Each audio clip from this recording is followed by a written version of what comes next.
Welcome back. The controversy over the birth anniversary celebrations of 18th century King of Mysore, Tipu Sultan, turned fatal today. A VHP leader lost his life during protests in Karnataka's Madikere.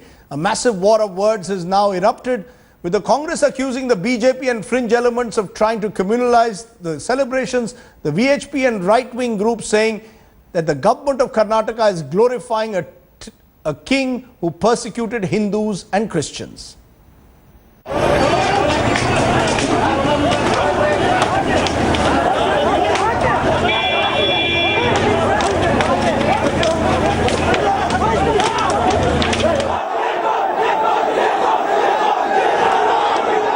Several parts of Karnataka turned into a virtual battlefield.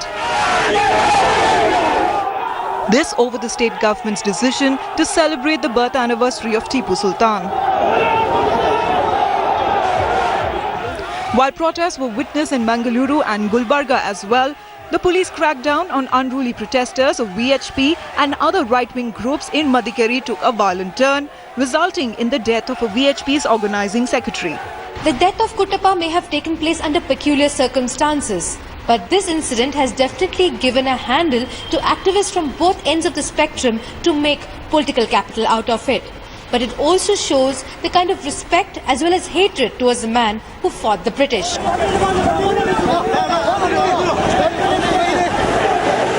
While the police termed the death as an accident.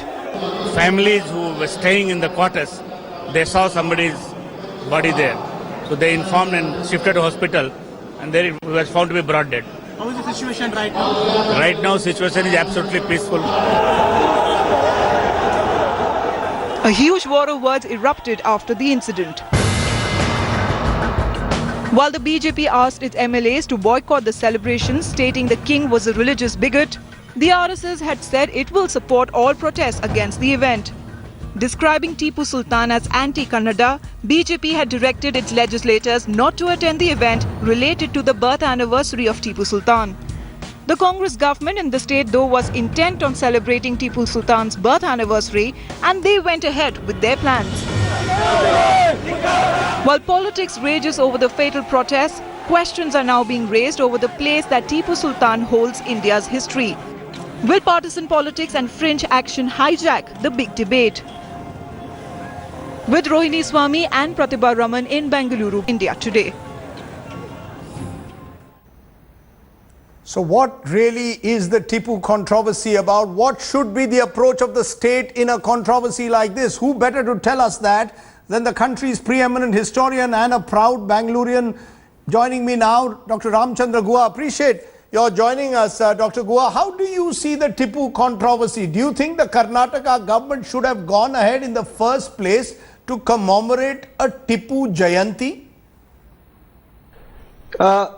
You see, Rajdeep, Tipu was an 18th century ruler. In the 18th century, there was no India, there was no Karnataka. That's one reason why the state government of Karnataka should not have organized a formal official celebration for Tipu Sultan's birthday. But there's a second and more important reason. Tipu Sultan was a monarch. In other words, he may be a benign monarch to some, he was a brutal monarch to some, but he was a monarch. The polity he ruled over was not a democracy. A republic or a democracy such as ours has no business recognizing monarchs or emperors, whether Hindu or Muslim. A democracy should recognize only republican and democratic heroes. If Siddaramaiah, as chief minister, had organized a celebration for the birthday of the great poet Shivaram Karant, who's a left-wing poet, that would have been fine. Or of the great Kannada poet Gopal Krishna Adiga, who's a right-wing poet, that also would have been fine, because these are 20th century figures who contributed to the cultural history of Karnataka. So it's anachronistic and anti-democratic to for a republican democratic state to celebrate kings, queens, emperors.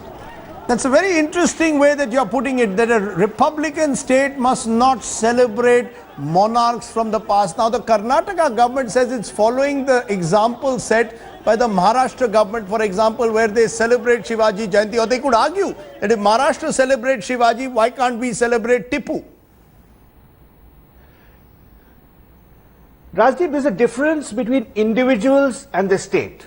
Groups can do it, even political parties. If the Shiv Sena wants to celebrate Shivaji Jayanti, fine. If the Congress party in the PCC office wants to celebrate Tipu Jayanti, fine. But the state, the official state, which is based on, which swears allegiance to the constitution, where values of justice, democracy are upheld, whether Shivaji or Tipu were benign or brutal is not the point. They presided over profoundly anti-democratic political systems in which, as is well demonstrated by historians, women and Dalits had minimal rights. So private individuals may glorify or worship Shivaji or Tipu or Akbar or Aurangzeb or Maharana Pratap or Raja Chola or Krishnadeva Raya or whatever. But state governments and central governments in a republic owing allegiance to plurality, equality and democracy should not celebrate such emperors. That is my view. That's your view, because the Karnataka Home Minister on one side is saying Tipu is a secular leader, represented communal harmony. The others say that he was a tyrant, he was someone who persecuted Christians and Hindus. Is there a middle ground at all possible when the debate becomes so polarized and indeed violent as we are seeing today? No, I think historians can debate whether Tipu was benign or brutal. But that Tipu was an autocratic ruler in which there was no democracy, there was no one vote, one person, there were no equal rights for women. That's completely, that goes without question. It's true of Tipu, it's true of Shivaji. So the state government should not get involved in this. Political parties can do it privately. As I said, if Shiv Sena wants to lease Shivaji Park and have a grand celebration of Shivaji, fine. The Karnataka Pradesh Congress Committee wants to lease the Chinnaswamy Stadium and get 500,000 Congress workers from all over the state from the party money, private money, not state money, and celebrate it, fine. And let Mr. Parmeshwar, in his capacity as a Congress leader, say what, or as an individual who has the freedom of expression to celebrate and praise Tipu. But I think these are complex questions whether Tipu was benign, brutal. He is a polarizing figure. Some people admire him greatly, some people are not so sure about his legacy. And I think in any case, the key fact is whether he was benign or brutal, Tipu, like Shivaji, like Aurangzeb, like Akbar, was an autocrat. And democracies and republics should not be glorifying or celebrating monarchs or emperors or empresses. I mean, and this goes for Maharashtra too. I mean, I think it's rather strange and ironical that Victoria Terminus, named after an empress, become Chhatrapati Shivaji Terminus. So because other governments have made mistakes does not mean we should reproduce it. I think there are many other people Karnataka can celebrate, many other ways in which the Karnataka government can promote pluralism, social harmony. I think this is a misguided move. It may be the cynical move to appease a certain community. In any case, it's misguided and antithetical to the spirit of the constitution. But interestingly, Dr. Guha, today Karnataka's most famous playwright and another distinguished Kannadiga, Girish Karnad, has even suggested that Bangalore airport be named after Tipu Sultan, much in the manner again that Maharashtra is named as after Shivaji's. Do you think it's a bad idea again to get into this renaming debate? I think that is Girish Karnad's personal view. I happen to disagree.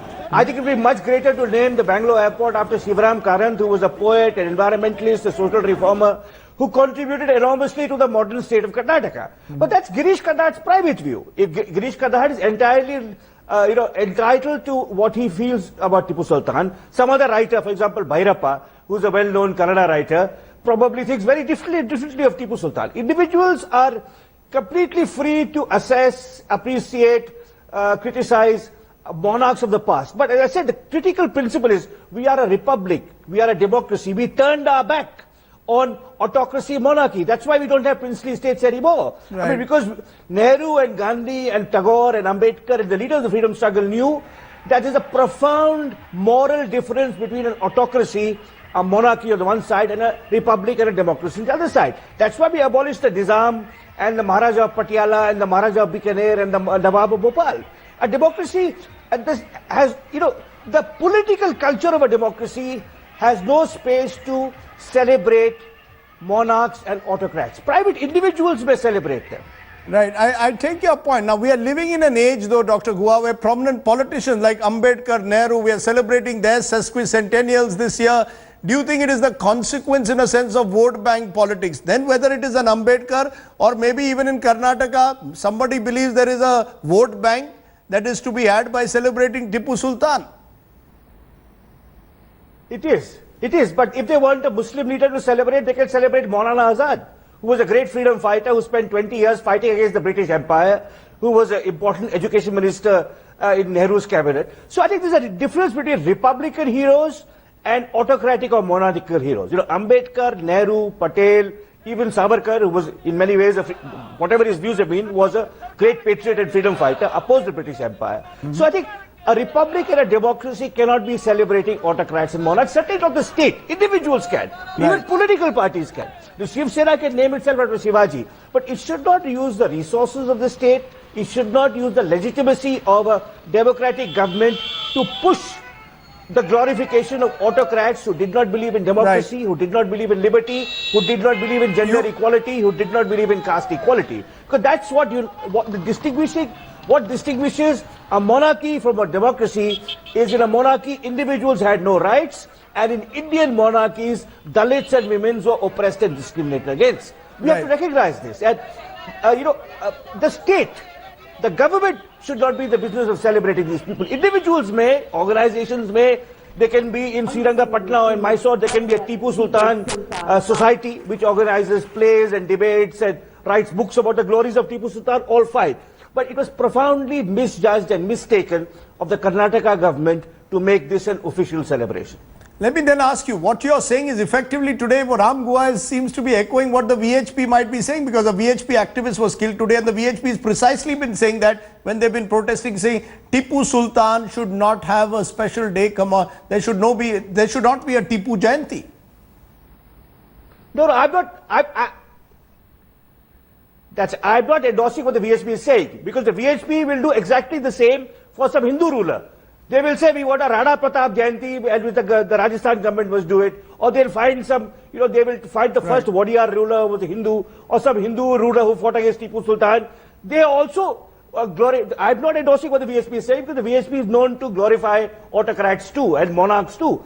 We are a republic. A republican state must only honor and appreciate republican heroes, like Ambedkar, like Nehru, like Gandhi, who stood for freedom, equality, gender justice, the rights of Dalits, which all monarchs did not. Whether Hindus or Muslims, they presided over a profoundly anti-democratic